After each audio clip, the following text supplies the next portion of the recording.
আসসালামু আলাইকুম এভরিওয়ান, সজীব বলছি যুক্তরাজ্য লন্ডন থেকে। আশা করি সবাই ভালো আছেন। আজকের এই ভিডিওতে আমি ডিসকাস করব প্রফেসর ফান্ডিং কি এবং কিভাবে আপনি একজন প্রফেসরকে পেতে পারেন। এই ভিডিওটি শুরু থেকে শেষ পর্যন্ত দেখুন, জানুন, বুঝুন। আজকে থেকে প্রিপারেশন নেওয়া শুরু করে ইনশাআল্লাহ আশা করি আপনি খুব শীঘ্রই একজন প্রফেসরকে আপনি রিচ করতে পারবেন। তার কাছ থেকে আপনার ফান্ডিংটা আপনি খুব সহজেই বের করে নিয়ে আসতে পারবেন। তাহলে চলুন আমরা জেনে নিই প্রফেসর ফান্ডিং কি। যুক্তরাজ্য সহকারে পৃথিবীর বড় বড় দেশে ইউএসএ, কানাডা, অস্ট্রেলিয়া ও ইউরোপিয়ান কান্ট্রিজ আছে যেখানকার ইউনিভার্সিটিগুলির প্রফেসরদের কাছে প্রচুর ফান্ডিং থাকে।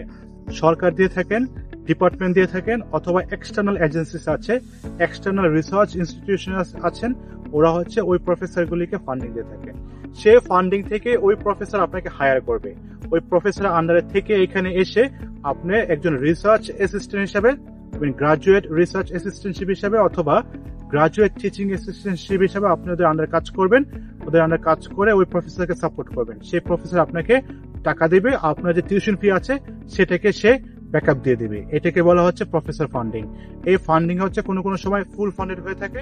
দ্যাট মিনস আপনার যে টিউশন ফি রয়েছে সেটাকে কভার করবে, তার পাশাপাশি হচ্ছে আপনার লিভিং এক্সপেন্সেস সেটাকে কভার করবে। তাহলে চলুন আমরা জেনে নেই এখন আপনি একজন প্রফেসরকে কিভাবে রিচ করতে পারেন, কিভাবে আপনি একজন প্রফেসরকে খুঁজে বের করতে পারেন। অলরাইট, আশা করি আপনি এখন ক্লিয়ার যে প্রফেসর ফান্ডিং কি। প্রফেসর ফান্ডিং কি তার জানার সাথে সাথে আপনাকে একজন প্রফেসর খুঁজে বের করতে হবে। আপনি কিভাবে একজন প্রফেসর খুঁজে বের করতে পারেন চলুন জেনে নেই। আপনি আপনার যে সিভিটা রয়েছে সেটাকে সুন্দর করে গুছিয়ে নেবেন। আপনার যত ধরনের এক্সপিরিয়েন্স আছে, আপনার একাডেমিক কোয়ালিফিকেশন আছে, সেগুলিকে একটা ইউরোপিয়ান স্ট্যান্ডার্ডে গুছিয়ে সুন্দর করে একটা সিভি তৈরি করবেন। তার পাশাপাশি আপনি একটা স্টেটমেন্ট অফ পারপাস লিখবেন যে কেন আপনি এই পার্টিকুলার কোর্সের জন্য এলিজিবল, কেন আপনি এই পার্টিকুলার রিসার্চটি করতে চাচ্ছেন এই পার্টিকুলার প্রফেসরের আন্ডারে।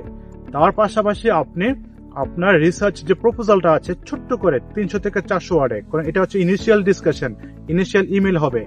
যেহেতু একটা ইনিশিয়াল ডিসকাশন হবে, আপনি ছোট্ট করে আপনার যে ইন্টেনশন আছে, রিসার্চের প্রপোজাল আছে সেটাকে তৈরি করে আপনার যে প্রফেসর আছে ওকে ইমেল করতে হবে। আপনি কিভাবে ইমেল করবেন? আপনি যে ইউনিভার্সিটিকে টার্গেট করছেন সেই ইউনিভার্সিটির ওয়েবসাইটে চলে যাবেন। ওয়েবসাইটে গিয়ে ওই ইউনিভার্সিটির যে ডিপার্টমেন্ট রয়েছে সেই ডিপার্টমেন্টে চলে যাবেন। ডিপার্টমেন্টে যাওয়ার পর দেখবেন ওইখানে প্রফেসরদের লিস্ট দেওয়া আছে এবং দেখবেন ওই প্রফেসরের যে রিসার্চের ইন্টারেস্ট, যে রিসার্চের এক্সপিরিয়েন্স, সেইটা আপনার রিসার্চের এক্সপিরিয়েন্সের সাথে আপনার রিসার্চের ইন্টারেস্টের সাথে ম্যাচ করে কিনা।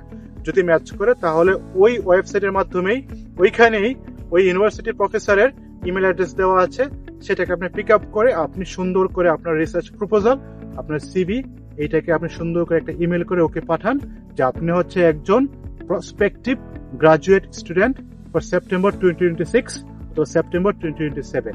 এইভাবে আপনি অন্তত পক্ষে 100 থেকে 200 প্রফেসরকে ইমেল করেন। যুক্তরাজ্য, আমেরিকা, কানাডা, অস্ট্রেলিয়া এবং ইউরোপের বিভিন্ন দেশে প্রফেসরকে ইমেল করতে থাকেন। যদি ওই প্রফেসরের ফান্ডিং থাকে, যদি ওই প্রফেসরের রিসার্চের যে প্রজেক্ট রয়েছে হাতে, সে প্রজেক্টের সাথে আপনার রিসার্চের প্রপোজালটা মিলে যায়, তাহলে আপনাকে খুব সহজে উনি হায়ার করে নেবেন সকল ধরনের ফান্ডিং দিয়ে। ইভেন সামটাইমস বিমানের টিকিটটা উনি আপনাকে দিয়ে দেবে। আপনি আপনার ডিপেন্ডেন্ট সহকারে, যুক্তরাজ্য সহকারে পৃথিবীর বড় বড় দেশে চলে আসতে পারবেন ফুল ফান্ডিং স্কলারশিপ নিয়ে। এটাই হচ্ছে প্রফেসর ফান্ডিং, এটা হচ্ছে প্রফেসরকে খোঁজার একটি বেস্ট ওয়ে। তারপর যদি কোনো কোশ্চেন থাকে, কোনো কোয়েরিজ থাকে, আমাকে কমেন্টস করতে পারেন। আমি চেষ্টা করবো আপনাকে একটি বেস্ট অ্যাডভাইস করার জন্য। আমি চেষ্টা করবো আপনাকে যত ধরনের লিঙ্ক আছে প্রফেসরের লিঙ্কগুলি আপনাকে দিয়ে দেওয়ার জন্য। ভালো থাকবেন সবাই, আল্লাহ হাফেজ, বাই বাই।